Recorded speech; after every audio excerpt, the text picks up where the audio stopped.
November ತಿಂಗಳಲ್ಲಿ ಬೆಂಗಳೂರಿನಲ್ಲಿ ಜಾಗತಿಕ ಹೂಡಿಕೆ ಸಮಾವೇಶವನ್ನು ಹಮ್ಮಿಕೊಳ್ಳಲಾಗಿದ್ದು ಹೆಚ್ಚಿನ ಬಂಡವಾಳ ಹೂಡಿಕೆಯ ನಿರೀಕ್ಷೆ ಇದೆ ಎಂದು ರಾಜ್ಯ ಕೈಗಾರಿಕಾ ಸಚಿವ ಮುರುಗೇಶ್ ನಿರಾಣಿ ತಿಳಿಸಿದ್ದಾರೆ.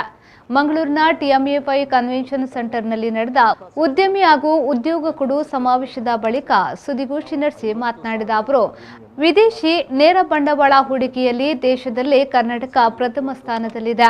ದೇಶದ ಶೇಕಡಾ 42ರಷ್ಟು ಬಂಡವಾಳ ರಾಜ್ಯದಲ್ಲಿ ಹೂಡಲಾಗಿದೆ. ಮುಂದಿನ ದಿನಗಳಲ್ಲಿ ಕೈಗಾರಿಕಾ ವಲಯಗಳನ್ನು ಮತ್ತಷ್ಟು ವಿಸ್ತರಿಸಲಾಗುವುದು. ಇದಕ್ಕಾಗಿ ಬೆಂಗಳೂರಿನಲ್ಲಿ 30,000 ಎಕರೆ ಹಾಗೂ ಇನ್ನಿತರ ಜಿಲ್ಲೆಗಳಲ್ಲಿ 20,000 ಎಕರೆ ಭೂಮಿಯನ್ನು ಸ್ವಾಧೀನಪಡಿಸಿಕೊಳ್ಳಲಾಗುವುದೆಂದು ಹೇಳಿದರು. ಈಗಾಗಲೇ ಸ್ವಾಧೀನಪಡಿಸಿಕೊಂಡು ನೀಡಲಾದ ಭೂಮಿಯಲ್ಲಿ ಕೈಗಾರಿಕೆ ನಡೆಸದೇ ಇರುವುದು ಕಂಡುಬಂದರೆ ಅಂತಹ ಭೂಮಿಯನ್ನು ಸರ್ಕಾರ ಮರು ಸ್ವಾಧೀನಪಡಿಸಲಿದೆ ಎಂದು ಹೇಳಿದರು.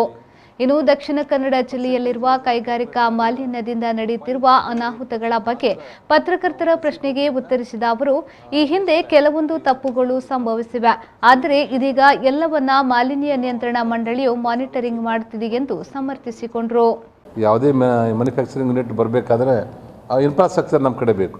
ಆ ಇನ್ಫ್ರಾಸ್ಟ್ರಕ್ಚರ್ ಕಡೆ ಗಮನ ಹರಿಸಿ ನಾವು 50,000 ಎಕರೆ ಭೂಮಿಯನ್ನು ಕರ್ನಾಟಕದಲ್ಲಿ ರೈತರ ಕನ್ಸೆಂಟನ್ನು ಪಡೆದು ಕೃಷಿಗೆ ಯೋಗ್ಯವಲ್ಲದಂಥ ಮತ್ತು ಕೈಗಾರಿಕೆಗೆ ಸೂಕ್ತವಾಗಿರುವಂಥ ಜಮೀನನ್ನು ವಶಪಡಿಸ್ಕೊತಾ ಇದ್ದೀವಿ.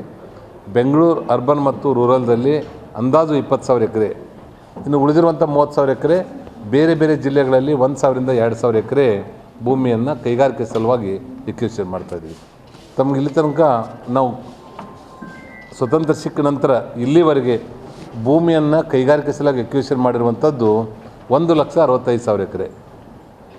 ಅದರಲ್ಲಿ ಪರ್ಸೆಂಟೇಜ್ ವೈಸ್ ನಾವು ಕ್ಯಾಲ್ಕುಲೇಟ್ ಮಾಡಿದರೆ 0.48% ಮಾತ್ರ ನಾವು ಕೃಷಿ ಭೂಮಿಯನ್ನು ವೇಸ್ಟ್ ಲ್ಯಾಂಡ್ ಕೈಗಾರಿಕೆ ಸಲುವಾಗಿ ಯೂಸ್ ಮಾಡ್ತಾಯಿದ್ದೀವಿ. Still it is less than 1%. ಇನ್ನೂ ನಾವು 15-20 ವರ್ಷ ಆದರೂ ಸಹಿತ 1%ಅನ್ನು ನಾವು ರೀಚ್ ಆಗ್ತಾಯಿದ್ದೀವಿ.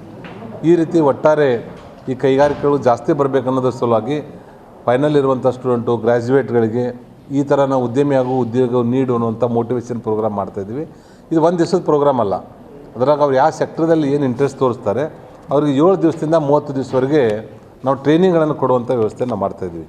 ಅದ್ರ ಜೊತೆಗೇ ಅಲ್ಲಿ DPR ಮಾಡಿಕೊಡುವಂಥದ್ದು, ಲೋನ್ ಮಾಡಿಸ್ಕೊಡುವಂಥದ್ದು, ಮಾರ್ಕೆಟ್ ಟೈಪ್ ಮಾಡಿಕೊಡುವಂಥದ್ದು ಇಂಥ ಬೇರೆ ಬೇರೆ ಅವ್ರಿಗೆ ಆ ಜಿಲ್ಲೆಯಲ್ಲಿ ಆ ಸೆಕ್ಟರ್ದಲ್ಲಿ ಯಾರು ಪರಿಣಿತರಿರ್ತಾರೆ ಅವರಿಗೆ ಒಂದು ಮಾರ್ಗದರ್ಶನ ಮಾಡುವಂಥದ್ರ ಕಡೆ ನಾವು ಗಮನ ಹರಿಸಿ ಅವ್ರಿಗೆ ಉದ್ಯಮದಾರನಾಗಿ ಮಾಡಲಿಕ್ಕೆ ನಾವು ಪ್ರಯತ್ನ ಮಾಡ್ತಾಯಿದ್ದೀವಿ.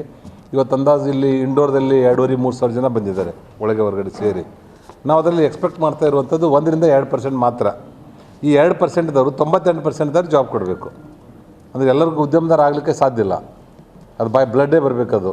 ಅದರಲ್ಲಿ ನಾವು ಅದು ಮೋಟಿವೇಶನ್ ಮಾಡಿ ಅವ್ರಿಗೆ ನಾವು ನಡೆದು ಬಂದ ದಾರಿ ಇಲ್ಲಿ ಯಶಸ್ವಿ ಉದ್ಯಮದಾರ ಕಡೆಯಿಂದ ಮಾತಾಡಿಸುವಂಥದ್ದು. ಇವತ್ತು ನಾವು ಉಲ್ಲಾಸ್ ಕಾಮತ್ ಅವ್ರು ಮಾತಾಡಿದರು.